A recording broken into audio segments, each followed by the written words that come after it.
Delivery boy, food पांडा delivery boy rice नामी आदमी एक खाना देने की, एक खाना डिलीवर करने की गर्ज से एक खातून के घर जाता है, जिसके बाद उनका आपस में ताल्लुक़ बन जाता है, कांटेक्ट बढ़ जाता है और वो एक्स्ट्रा मैरिटल अफेयर में इन्वॉल्व हो जाते हैं। फरहान उस रईस नामी आदमी को, जो शख्स है डिलीवरी बॉय, उसको कत्ल करने का मंसूबा बना लेता है। अस्सलाम वालेकुम, नज़ार डिजिटल के साथ मैं हूं राशिद। एक मोहब्बत, एक राज, एक कत्ल। नाज़रीन, लाहौर में एक दिल दहला देने वाला वाक़या पेश आया। कुछ दिनों पहले एक वाक़या पेश आया जहां एक डिलीवरी बॉय, फूड पांडा डिलीवरी बॉय रईस नामी आदमी एक खाना देने की, एक खाना डिलीवर करने की गर्ज से एक खातून के घर जाता है।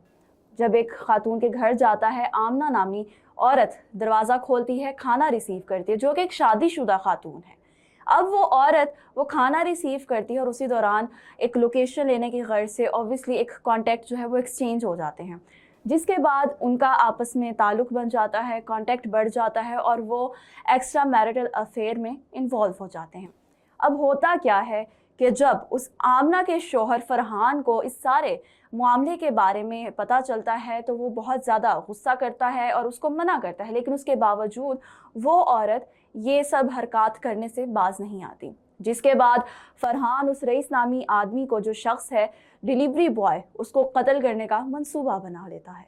जब वो उसको कत्ल करने का मंसूबा बनाता है तो वो एक गेम प्लान करता है, यानी आमना के फ़ोन से ख़ुद को आमना ज़ाहिर करके वो उसको मैसेज करता है और उसे अपने घर बुलाता है। जब वो उसके घर में आता है तो उसे कत्ल कर दिया जाता है। जिसके बाद फरहान आमना के साथ ही मिलकर उस शख्स को ठिकाने लगाने का सोचते हैं और उसे मांगा मंडी ले जाया जाता है। मांगा मंडी जाकर उसे वहाँ पर फेंक दिया जाता है, लेकिन जब उन्हें प्रूफ्स के बारे में या उन्हें शवाहिद मिटाने का सोच आती है कि हम अगर इसको इस तरह यहाँ पर छोड़ जाएंगे तो पुलिस हमें पकड़ लेगी, यानी गिरफ्तार कर लेगी। लेकिन होता यह है कि शवाहिद मिटाने की गर्ज से वो दोनों मिलकर एक प्लान करते हैं और उसकी लाश को आग लगा देते हैं। जिसके बाद आग ख़त्म होते साथ ही वो दोनों अपने घर की तरफ रवाना हो जाते हैं।